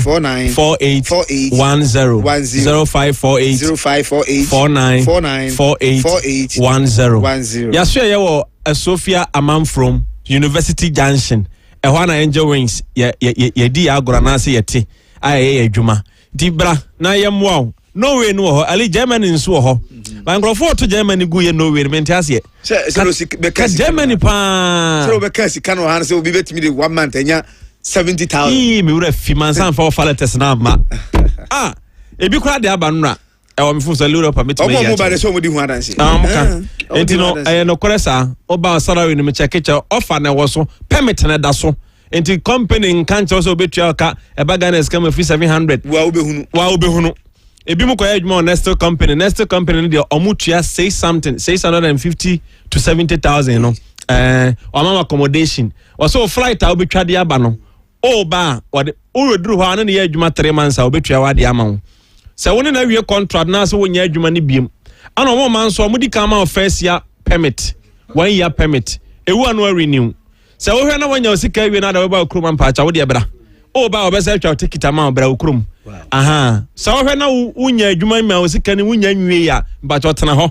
na to so 5 years kwa na be to so aye uduru 5 years na utimi apply for citizen ewo krobia so enti ebeboa wankasa tinkrofo bi free Germany me ba na me catch market ne say Germany fo nyina free omte salary no free Germany ebesna kodo I tell you obi on more or investigation answer ehwe said the make kan no kora e ma ohunu say no kore enti wonya Germany obefri ho akọ Norway Germany fo nyina ahwe atim nim so mo free Facebook o say bra esika no mo di wa kwantu enti no oti Germany na fara Norway we wo ha what's up so on there enti uti hanom a mesraw fraying na yemwo Norway no aka nipa 7 penny a wie me kasa 7 a 7 ebro so a men kasa fa osika bra da bi yenya ne sa Germany wo ho but no ya sha ase de ba obi an document mai enti mintumi nkanjo say o document beba say but no way na li ye dey akwa 2 weeks once a document o permit woni am nyina hyase eba at least by January permit na hyase enti o say January no na wo Norway na wo ye adwuma eno no dan chen ya Finland nso wo ho eno so ye adwuma saa the same thing na ye no say Norway the same thing na Finland for no eye enti no bra na ye apply bi ma wo me pa chaw ye boa ma won sa na aka de bia me ka say me embezuali me menti hobi na mum document ebe gada permit ebe je niam ebe je fra brofo no hode aba ma aka ho ma de akwa embezi ne de ehwa na mo ye betu di ama na ukoduru embezi won so a unya efense refuse bia oje officer waboa wo ho watwa ticket na eja wokọ na na omo ana say Russia li enya me ye kra top me nipa ko Russia pa me no ka say nenka me ni ha masoma secretary no do omukọ omo embassy by at least next week let me just bear 7 kwan so on it enti no bra na ye mfa won kọ adwuma wo ho ali ade a wo ekoso say Germany ending Europe countries ni bebre this year Russia recorded nipa 2000 mo free Schengen state ewra kronim so omo say breaks na omo ye no ebedi wi aseso enti omo nyina hyase ekowra kronim ana Putin so na adwen so waje omo wa tu waje won enti obi adwena ba so se wo so okowra Russia ho enti misro entokware de enkantem se ntokwa ho na memente omo ho ye adwen obi ante me nkrofo am do makọ this year more than 40 obi an frame se ntokwa bi wo Russia upa asem na anya asem upa asem a ubenya ho asem enti frayen ye betumi aye bi ama kokọ ye adwuma jiusika na de fa bi behwe fie nchirima wo ho bema wa mobra eno na de asem no beba no so ye bema na woni sika esa bi ye se utiti se dwanti enti misraw kakra wanya no emfantra aburo nyan ya no mbaji adi enti misraw se bra angel wings na ye ntumi mmoa ne tumi wuram ne ko na akwantuo eye so obi ka cho se akwantuo nya oboa obi ko Dubai mpokura ha ya ba ni muodu chen wa oti kuro yimu na no me kan China na ye yeli masas mawia Ghana nurse for be brede wo mko na me ka omo wo China wo ye adwuma at least month wonya 20,000 Ghana cedis oti kuro yimu 5,000 per li wonya teacher for ye do obi mu ko US ko omo kira de obi bon salary wo US kire wa enye easy ba ba tena kuro yimu wa wi university na kira de be 7-10 years 1 year and 1 month salary onya no US no Ghana ha watana ha 10 years onya bi into na account mu da Mr. Friendly wins 055 99 766 53 055 99 766 53 0548 49 48 10 0548 49 48 10 me pacho Angel wins yenya work and pay obebre fra work menya work and pay menye the entire me say menya say work campaign your whole kwan fa so de nya sika ba maka na ha say me o ali maka say for 5,000 bra work campaign be register o the 5,000 ne ba pa within 3 months ali me ka kira wo say amfa unti mfa me go police station o be sense an krata amfa eno me ba na menya ha nipa 100 aboaje me pa chaw say ma 100,000 sa obaje o ba menya ne senti na me say menye enti angel wins yenya work campaign boa ho se obetu kwan na yeso ye moa me pa cha onni sika me emehame sika na etu kwan sei isa kwanto nyina ye sika emi se onni sika am frasa work campaign se dru work campaign so na me work campaign an investigation wo me de beba man penfo ha nyina hwehwem na ankwaya azan asem na ne ma frɛ na waba ba ebi ni ho sei ntim frɛ de wo nyina ne se boa ho pesika na ye mfa wo nkɔ ne kokɔ ye adwuma ebenya nya sika behwe fie na anu ali ye China ye omo ye sanke ye mfa next batch mo hono mo fresh next batch na close ndo omo ba ebi kura be hia me ha ebi be ye payment office ma frɛ omo nyina me se me anya payment am obi an obi amagye sika nko me mpe haw na ochena wa ma me haw ampa ebi mu ho nso omo se fire application foforo ye den ema yen na ma kyerɛ me wo wei and ebi na wo Russia na omo ye submission no me kyerɛ mu kyerɛ wo say ha de amfa ba manfa o sika nkoma obi anti baju sika kɔ ɛno was fire we ma me ɛno na me de ya ma wo enti me sraw de metumi ayɛ ana me tena ha me ka dan me ka sa pe Canada visa ne de ye betumi assist ama wanya ba adwuma de emfa hame na meni adwuma wɔ Canada ope US a visa ne de ye betumi aboa ma won saka na adwuma de me pa chon menye enti na me ka se oba na woni mo obi wɔ Europe wona ka se menye Schengen visa ma wa me se menye because ukoduru ho wi a o se fa fon afre me se adwuma me papa nso ni adwuma wɔ Europe eno ntina company se brabe ya adwuma eno de ye je o permit no offer de ma na wakɔ no akɔ adwuma ukoduru Canada ho a me wontumi mfre me se wo de ma bedu na sa pa adwuma ma me because maka no kore e de akyerɛw enti de adwuma ka ho de Norway ni wo ho Germany wo ho Finland wo ho Dubai wo ho ali Dubai no America na me ka se bigi 170 million obi shadaba office be busam say they will can we sure so when you say Dubai their salary no sir ti medical kyerema ma wo say you Dubai a wo betimi akwaje 3,000 Ghana cedis you obi abaje 4,000 cedis you obi abaje 5,000 ebigi 6,000 delivery motor riders no and omutimi nya 7 10 9 obi o tram wa che de otimi nya bia 15,000 because onim customers a otimi de ko ba akwa foforo na unya ne sa ba we ni de 17,000 Ghana cedis and wo kwa akwaje eno no sa na te enye ntoro obi bia beba na wo so timisraw for Angel Wings 055 99 766 53 055 99 766 53. Me number is 0548 49 48 10 0548 49 48 10. Ali Maminchia Pastor Tachi. Pastor Tachi. Last week me ka so onu de obie mu a obie wo afuom na busuafo nyina na wo ho na afi obie wi a wama wo mponkyerani enua ani saa ne enwura mu ade bia tie wo ne wa enlarge coast omu nyina tie Angel FM enti pasatachi mechiao ewozu nyina pasatachi nyamfo owo afijase askori nyamfa waye deeper life sofo mechiao ne na busuafo nyina nyame nhyirawo se wutie me ajatachi God bless you papa Prophet Ahu Johnson no Nisa Benkun so so oni apanini Reverend Dr. Obisa Papa wakori tante kanansen na o de Bible bai pa we die mempese meye ade abwaje mempese meye sa ade we enka chuku story no nka metwanti wa yes I akona ba you fi so na wo metim permission granted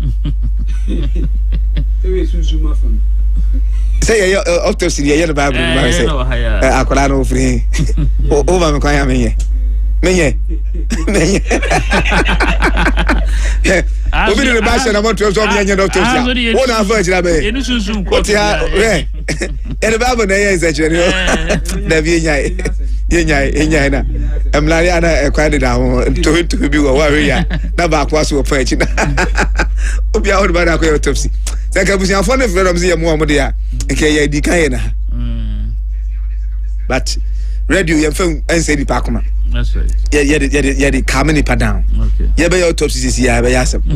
wo se judi nim tumi edu achi na go share here to nkan achi akokora yi na why to try akokora yi why ya wi dabi Sunday next year go so to ne I don't fugu kokoko sa nice one no the Tuesday the planet no na kala red intina na made red say any microphone in the muhansha match afa super that's one catch I'm sure no awie unexpected announcement ya mechira mo na metwa na me mechira mo o be share so edenia anya kwa say me weka ansa member ina me ko ayachi nse bebre na sisi abafu frame ente onka yu bebre then abeka odede tie dia de wona ya twan o ti dia hina we yu ho enye lumba nse lumba de no wo ho MPP for so ati omu agum de wo ho no mu twom adapai ye mo ye ya afi maye no sa afi sa be no mu wo mo nan wa fo no mu guzu o mo san sha se di o mo atem ese kwa dem tanin for se ko fom no mu so pa wo mo kwala na wo mu no tim panifo atem emi enyo obi a wotia wonom better position wache ese o kan kra wotia won grow mu na ko fo de ko di na tem se wo mu podi watema na watuche ai se wako menhia ne atwe aso no ase akopo dwan pa otu adua ese akoda ase o ka se na ko fo be ka ko ina no ye beto aba ye adwuma nyina wie ya da let them be kan kufu asem migwa no kufu do ko kara sema na wa kai obi ewu bo vendi ze bibiri nya mo yada no say na mo no monya penyin so tifie former president Boja Futu na mo sopande ya na jaja mo ready ze mo ngaza mpati mboye ne nti lumba nkomo no muri ya na chiche atwetwe aso oh fi se na asem ne hu ye nche dante on men ka mo asem na man kan ba timi de me ba bia aware sem ne wono so ware o to so mi say de no e ho na atwetwe maso kakra so what am gonna say because apart from say you know sango ware no where you kra say be where party kakra kra sabe da social media May what does it? Kasefi ya dikeo. But I hear the obia ongano na wede. Omodeka. But I think say we a test for menshia enu onyam eni King Solomon. Say one say bibisa see your Bible similar Solomon who said odi 75. Anti Matthew come na mehwe menshia Solomon no. The tiwata because me dey no cry back up. No cry back up. Say lumba ira miminim no yakosa sewa bajoja se yo fia chibia koya adwuma bia no e volunteer yi na koya yo to watch adwuma what ya se obi anso obi amfrawo nti we kra de nkanya se kodu ba bia adu yo we simple trust na open okre na o pese wo de wo ho a we nkanya se mu esa bedu ya na ade unim say 1+1 2 uko ibia fi na ya ho be kire what am kana say tinga ba bia busu apen the first interview na no na nka wona so gina nka sa se nka wie na ji de say de ntino sana no o si jendi na o se sana the first interview was sana no say bia on integrity on so beso obe protecting any onyam so just sala me hono because the whole scene no boka first na me nije pa obotumfo din so no ye na yi mebusu apan kasa me na me kasa yi few moment you know say afedi but so be influencing of course so just and your way me no cray way and I mean him ka no cray si won kano kra wanim guase na amreso na me tiso because I'm saying ninu anon ba ko gase abuja pen won timi mule no ma onye sika ti na wa sa won pena sam nya de na but no kan afesi no somebody sana no then I just say obi ntimi mule obi abule no akire wo pa jawo ma kana se ntimi me de na me kana say me de say ko du Solomon ho no ni amafia se selenya support ntino on the nyansa ndey no be hwela sai wa to na yakura papa na china wakodadi so atasi na sumbi because I say we social media ndi kura member all this time enongwa o say kura de no kura papa bi anhye enongwa omo kate pesi sese ni ade ni ebi bompai wo ho ye all night ebi su ja time ena MPP for about no tunu ali abana ya one touch you said microphone obi ene obenya sa 50 plus you know for the first you know nya DBC enti bia na kan bego so ba omia ehuru de kan dia mayen ko bi oni save enemremu ala na ko ebia mna enti so me ko bi odi enemremu ai doctor wo afutu de ifrim eni dimpa ya wasem wa pani kura sabe mesem kan dim odi tu akoda fo wo hia se wo kan wa no korepo enti won ye ensi enemremu se me no ko second round me say doctor obo bisa pani meja mo akọ ozo ali chem nu abetra ehun be penti wo ba wo mati kokora akofa yi kura ma okay ene de pay bombeto and one prepare for a pie party su say obe pesca ko run off okay ene be baso hwe ene one prepare ene ombeko pie ombeko mine ko je mama mine ba o mi ane na o crofo 5 we ahwan na betwa mama ba o mi ane you when ready mine on again ombeko run to o ma san ko bio run off beto ene won sisi wo ko first one de nya de a obi abenya o hu ne say o wonya zana maka kire no na ya de so ebisi nti ebeko second nti MPP for na delegate when ready what is the Bible oh my bibi Yebisa baba na me hade. Okay. Yebisa baba me hade. I'm a guest na baba man ntie nkomo ne bi. Baba no kwa foye mo achi ahanso na ye share ntini nyina ye. Wadawroma MPP4 ko contest nyame adoma January 31 January 31 mkoto aba wan ma de hye numu ya Dr. Mahmoud Bawumia eka ho Ruben Monyamfo Canada compre ko Japan Dr. Bernard Champo ka ho Dr. Osei Oduchum mo fa kwabreja Japan wo mu nyina ekogina me atom so aba na said ye wo mu si doors no nkrofo hyehye ho nkom no a ye be si hu si aba no one touch ma mu ba ko ana say run off akọ left one touch akọ right na sa ba be pai okay father ma me hade ba bo no kwafo ani di mu a run off na be ko no be ko between Kennedy and Brandon Champon a twa ho enkomo bi entwa ho Dr. Chimuse. Mena minchim. Na wan e run off no doctor Bible doctor. Na. Any fay. Na omomi enu no so am yehu se eda benkuni nifa. Na omomi enu so call run off no a. Kennedy be wini akọ left, Kennedy be lusu akọ right. Obelusu.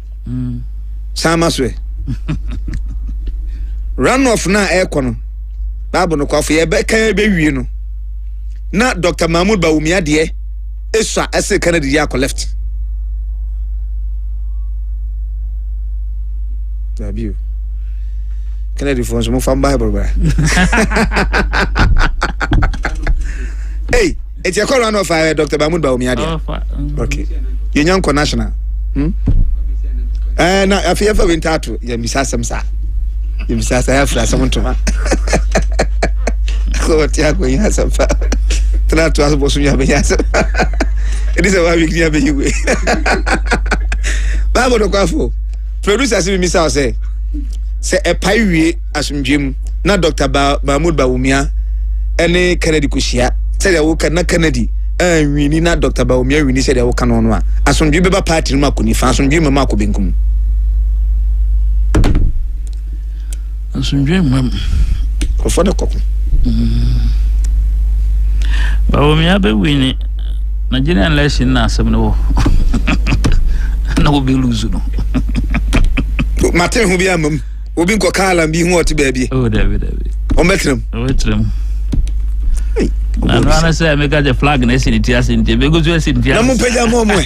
E de hu. E de hu se boba ba de ba. E bi bogo ni ehuni. O di paza ko we je tu o be peja wa o. It's your no Jimmy. Legend. That's what to us with that pejati. I flag the city as was as you tell. I was watching it. And the flag will be the flag I said so. I don't know Doctor. Yes, some and we no more na kabro for redeem to redeem or reveal to redeem as well man. Reveal to redeem. Oh, David. One say. I didn't cause no serious. Can kita 2 bi aye water. Bawumia kita 8 and 9 aye water. Can that one aye fire. Bawumia that 3 no so aye fire. What I see. The power of 1 2 3 no. Be ya djuma o. Nti ewia na nsu no. Adum gya no. Don elements in kasa. Elements in kasa. Elements in kasa. Aja see. Na nesi nsu na ekwa akoto abano. Nye this you. Nti no ebeto in January. The whole next year nso e 1. E 2026 e 1. Nti no that the ebe ko choose the leadership quality 2026 in yes leadership quality never ko yi sana asem na dey etini it is anti the qualities no be issue any Bawumia wo choose no yes wo choose ni wi na make say I mean is in spiritual realm no Bawumia jina brand in terms of leadership quality we saying Kennedy of course okay of course yeah sana etini all experience in turn answer not that but one e can one say yeah the hwe grassroots no so that say so we pay no me am tie say go bizem zenga wana mpeso ba meka jose ken but rems ne de antisa rems no you me can say me 2022 senka MPP per se brigade one for can me one te ase na no atwam because ne da hope fe but no dey no atwam but this time no me can say be ko second ya ba wo mi abe dey be fam akọ offer mu konso wode ne beba na ho ne asem no general elections in the asem so send easy fuza amfa kwesi bi amade a ene be gbe eno so the general elections no na nka wode ya yin aba esedun katia so wode esedun katia ba kwa biofu mi no se aba na ka be sa ko run off onzo run off de kwa na ya for the afem ko wow ti sanete ni wow mba no ma be can't bamba no mo ko na nkrofo aso yom chiu oh emfa ade de kura we asra hey how can I feel so we are medicated maya unza mjenyi na mi wo na mani agogo na ye ho adwuma na ye me ho adwuma mbese menya stroke we are mouse stroke say eyi so stroke ni eyi nyina na wundi mpa wo nyina efi ni patrimu anti we ne wuro trim na fe na moja ne ade de ne usisi kwa na power ho ye modere ye ho hia mosa na tell we be sia power intimi na ye brebe you know pan uye no fi madembi o badafu bro ni bi obi kra na yere nsa na ko kro say men are dogs men are dogs no ya da say na dey na di chat na oba partner say na yenye de ode bai ni ameka no say ankopon ya doma melumba asem no de na eho hia me especially ne akukọ so ni ade wo ye ne na yie ni ntam na so mwie ye dai emra yende date ni atwan ebere na yakọ nti obia no atiase na ma 13th ne nam wim 13th o ti fi wano o se o ko menhye mi se o se wo de akọ 13th o mko bobo ho ni ade nti up to now Ghana fun pay fun hu se de number 13 no ifu I don't know you know better to go and see what's ana mo je hwe gumra won ana mo ze ka se be di agro number 13 ana onim so ade 1 plus 3 4 the time be an one day 13 ankasa so a good number ye ti selem be yaman so mo de ko 13 for what until they should ele o mo hwesra na nnom de akwa he okay I think say you ho so man kwa he no won ti no be hwem ama wom asamsuma achiango mandi ani hawo oh yes man go we be ma hwem what you say because so man hwe yom ya yin 13 fu no say na e ma bro ne mo je hwe gu ne be si no e be ba sa o we are na wako ankopon no bonu ya ko de no mess we be said india jifu o mo no ma wo hotels ne ade kra ne ade won dan a wo du 13 na ma jam fa ko 14 the 13 na good aja say na Ghana ha na 13 4th ina ukuda enye mayen nti niam bi sa no I say bola suja na ade won sam fa nko ma sa evil date na eye pe blood moja no me tutura sam ne ma body no moja hwiegu no sam fa nko hye ho nti na no mo sam go back no mo go hwe biu ye kan hu ma sam kire o Dr. Edasi am ko pes kamera me campaign nso hia pa mami ma hai me just me nya bema employment say nya me adom na nso e bana bonten say e de heden traffic region ejinem oti brunya sente no kakra oti kakra ewim hwani hu kakra ejinem kakra ba na dem wani mu ase de da ho propra nti menim se omu de brunya na bia me shisha dem ti nti obi ti a opia won hye nose mask obetunifo mo hye ewie mu on se cold na ba cold about na obo wa na ne hwini mu nti no sabe na wasa o ma immune system eyedin Yenchia Yashafo na Yenchia Tifo, Yenfa Mumra Midima for about clinic. Dr. Time that so Dr. Senya when you na a yentatia case and until say Yarini Yarifo. Widimafo Midimafo Herbal Clinic Dr. Time with us so Menfa Ali Diano and Chassis said na ye bon komono baby aye drew sesia no hamatan no e chassis enti no ewiemu enye to bon say a one in the moon na cold in the moon be hwene mu so nsuo na obi obobo waka kakra meslo sabe na woso ma immune system eye den enti no say nsuo hia no ma ye no nom na wo akekaduro na ya ma ne ntimi wadua na awudie titiu sa wo ye nkwan no yemfa dry no ye ma akekaduro no enkom na ebeboa na sabe nso na say immune system enye den a ene yare bia fa na fofra na abawa kache ye obi tie nsisi a said ne video mu si ya no wose me de me hu ne ye mekura me ntimi nkyere se code bi na afa me se de na ye me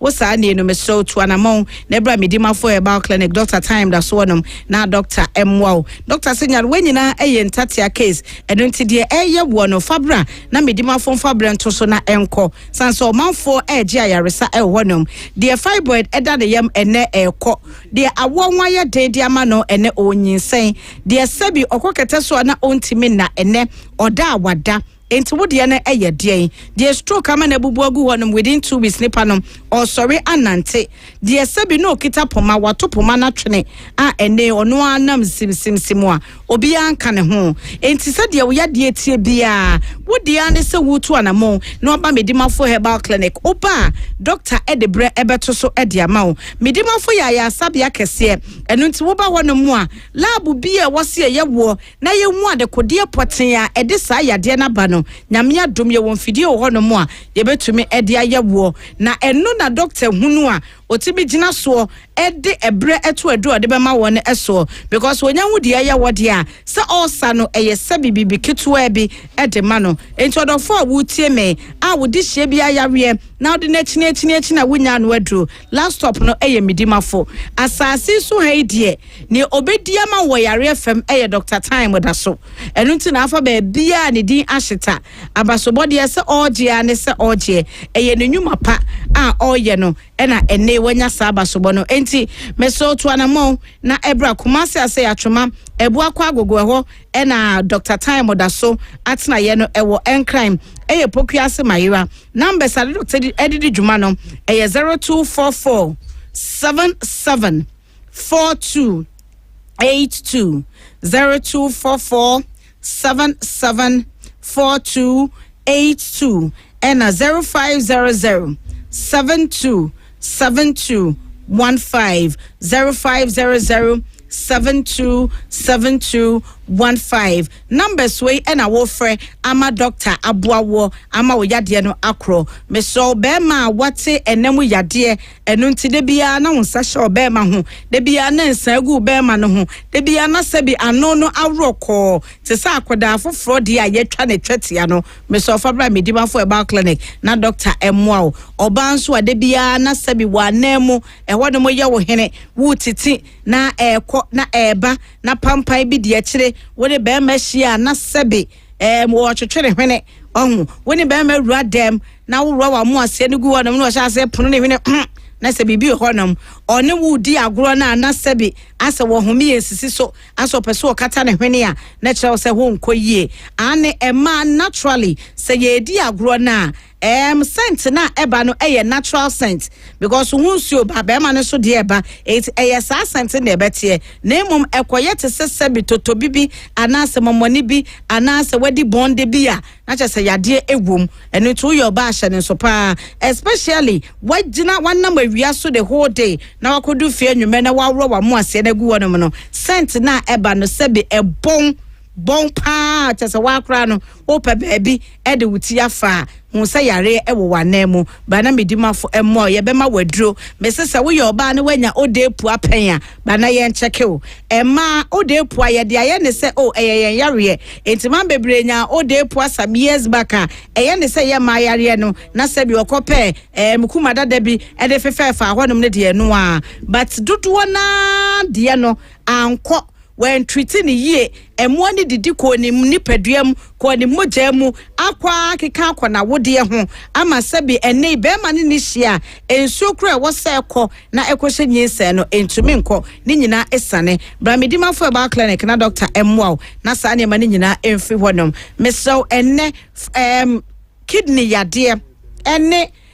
cancer yade eteta haban so ene yenuane ayedie ene sebi sede yankase yensase ye ne ntino enu na doso enti nipa bebre na enya kidney failures acha se ha adwen bramedimafo e ba clinic na yenchake wo de ne mawo sai na wo kidney necessity na ho ode ni gina brane ana de na ekoso wo ni peduam yade bia hyase a ebeda ne ho abe kan serious ebeda ne cancer na daache eba be hawo na obamedimafo e ba clinic ne nyina no ye be hwa ma wo se wakwa akwaye test bi ana wo de wo confirmation e kire se kidney no wanya bi kidney failure ana kidney no problem aba ho ana cancer no wanya bi a bamedimafo e ba clinic na doctor emfa hahamani nubna emfa manfantu ase sebe ya obenya wa hoto wo de ye ulcer yade sebe aduane to ye mu aboi ekom de wo aboi all senti obi ko kete so a ontimi na all senti obi achi bremo eye ne ya na etwene mfe all senti sebi obi na mo a age se okonto no on obobobo ni mu asesa ontimi ntine ne mu na wanante bramedimafo e ba clinic ni nyina eye ntatia case e wo doctor time da so aso eye adanse ne doso wo de wo say wo ye Doubting Thomas onye niema ni saa no mo ka wo de bra yenim krofo bebra na won yare ne baabi aduro ene baabi a wachina konti wabamu buye wose ye kwa akoso ahwe se we de ankode a yawie omo ba ye ne wo mu nyina edi adanse enti wo yare ne ye de mesese ma mo yare so a eno nche doctor time da so ontimi nsa wo de bra se ye fibroid am wo fo ye kapo oba won sabuo mo niema nkoyie ubu nsa wo bia bete wonka obia be hu so obi bi naba bramedimafo e ba clinic na de ye cool line ebeba normal unti pains bia ebe flow so enye se ebe yiyi ntoantoa bia na akwa akosai wo ho eye medimafo e ba clinic doctor time da so ene de hahamani nubu na eyesa obi a wosisi asene wontimi nyina wosisi so wontimi ntena so wontimi nkoto na se bi yenko bunfo mpa wo mpam ena abetumi aye eba sa na ho ahi because wo ye bema na wosisi nya acha se mo pocket mu so be dry wontumi nkoye adwuma bo ye ntena se nya adwuma wontumi yenyina wonom so na akasa enti dia na abaye enti usika no wonya bi ene ba mpam so a wontumi mu mfumpa wo de wontumi nya adwuma no kro ba ne se wo de ka kontuno ho na me amenyo ana ada ho da yeya na me amentra so yenye odai bramedimafo aboaje se no na meka no bramedimafo na doctor emwa yesi nyare wanyina eyentatia case atwoma ebo akwa agogwe ho na medimafo eba clinic atna ye no ewo enkran eye pokuase mayo numbers no eye 0244 77 42 82 0244 77 42 82 and 0500 72 72 15 0500 72 72 15 kaisa yare ni yare for widimafo medimafo herbal clinic doctor time that's so enjoy Oka wenya mane wakanzo wenya mane yebe ye dia mana se me bia beka ye dia me senke ye beka yebe siesi asemi woka wenya mane wakanzo wenya mane yebe ye dia mana se me bia beka ye dia me senke ye beka